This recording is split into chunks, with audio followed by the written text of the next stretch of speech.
Morning everybody, it's Dave and Bo. We're headed out to the yard today. And we did do some work last week. I'm going to show you that real quick. I went through and turned over all the mulch that was on top of this area here. This is my second go through, at least on the front of the bed. And then on the opposite side here, that was my first go through with weeding and everything. So turned out really nicely. I was really glad to get all those super tall weeds out of the way and uncover some plants that had been hidden. I'll show you some cool things that I saw in the yard this week. I've been talking about this Tabernaemontana Montana, and here is the bloom on that.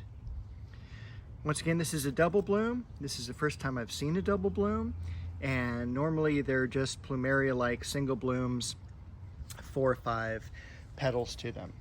Take a look also at how well that lamb's ears did. Lamb's ears, if you've never grown it, is a great low-growing ground cover.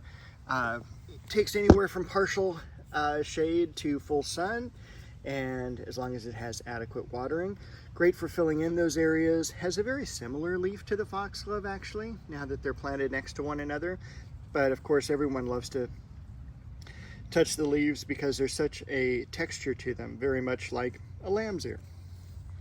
Over here we've got some of the gladiolas that bloomed earlier in the year. They are dying back.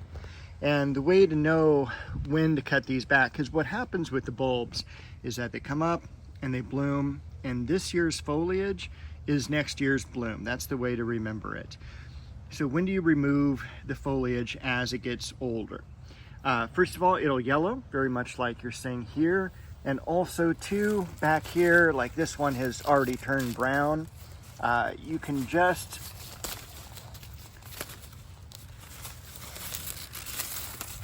pull that right off and it will, there we go, it'll come clear off of the ground without any problems.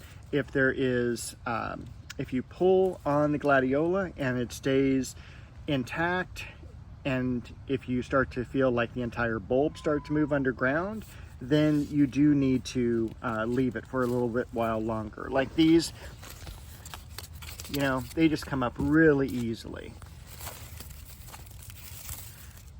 Hardly any pressure at all, but this one has some pressure to it, so just leave it alone for right now. We also have the great pink clover ground cover. This is beautiful round blossoms in the spring and summertime. It's one of the most cool ground covers to me. It can get very invasive in the warmer climates, so you do have to be careful for it. This is also a seedling because they will seed in a lot of different places, so be careful with these. We've got Bo over here wanting to get pet. She's been meowing at us. Also a really cool seedling of a grapevine. I used to have grapes here years ago. And let's see, over in the nursery area here, I'm really amazed at how much that Shama Cyprus has grown, and in the container still. The lemon verbena looking good. Chienanthus coming into blossom again. There was also a Delphinium right over there. Look how great that is. We'll take a quick look on the inside. And it was really nice to get those weeds out of the Scaviola. I did cut it back a little bit from the bricks and to make the plant more uniform. The hemlock survived. We have some beautiful Chienanthus or carnations here, and these are super fragrant, very peppery scent. And what was exciting as well is how well the thyme grew. Now this was a variegated thyme, but it looks like it has reverted. This was Dunes Valley. You can see it kind of growing through the bricks there. And there's just one weed that's going to bother me. There we go. And of course, here comes Bo. Now this Wasstringia plant, which is this here, I probably put that in the wrong area. It's probably a little bit too close for my liking. So what I'm going to do is I'm going to cut that back. And I'm going to move it back to where that tomato plant is. I'll do that once the weather is consistently cool, and hopefully it'll take the transplanting. It was just planted 4 months ago, 5 months ago, so it shouldn't be too bad. Other than that, you can see the crab apple over all the crabgrass seedlings. And I don't know if there's anything else to really point out right now.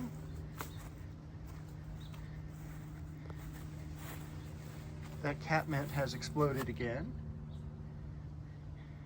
And you can almost see the bearded iris now after we cut those back, in July? And they're almost looking like they haven't even been touched.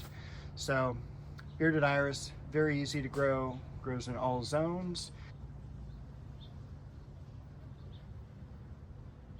And then we've got the cherry tree looking well, the apricot tree.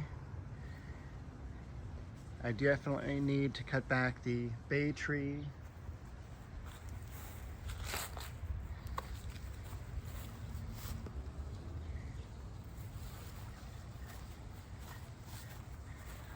We'll head over to the other side of the yard real quick, walk through that area.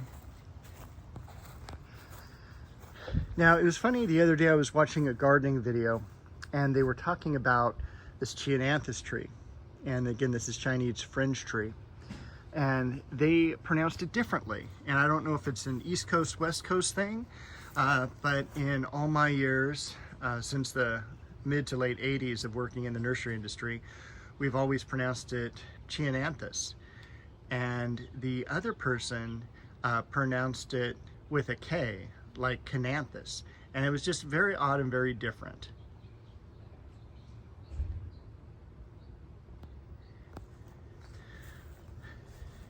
The Clivia I'll probably be covering up today as well, because we are now back into the mid 80s here.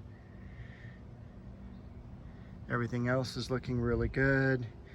It's very common, of course, if you're watching my videos for the first time, for the Japanese maples to burn on the edges, especially here in Southern California.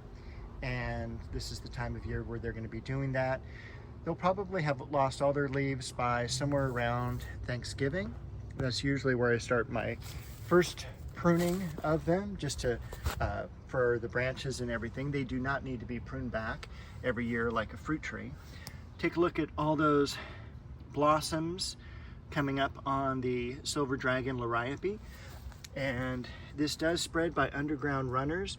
While it's not too invasive, it is something you do need to consider. But for me back here, I do want the runners to be around and to take over a little bit of the area.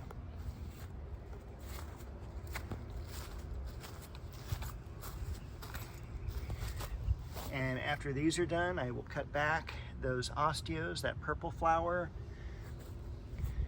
Once again, the Gara. I mean, this is now 4 foot tall. It's done beautifully. Again, probably something I'll need to move to a different area. It's a little bit too big for the spot it's in. The pomegranate.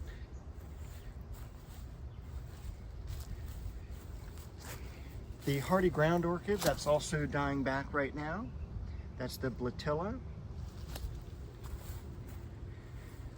However, the rabbit's foot fern is doing fantastic, as is the ajuga there. That is Burgundy Glow ajuga.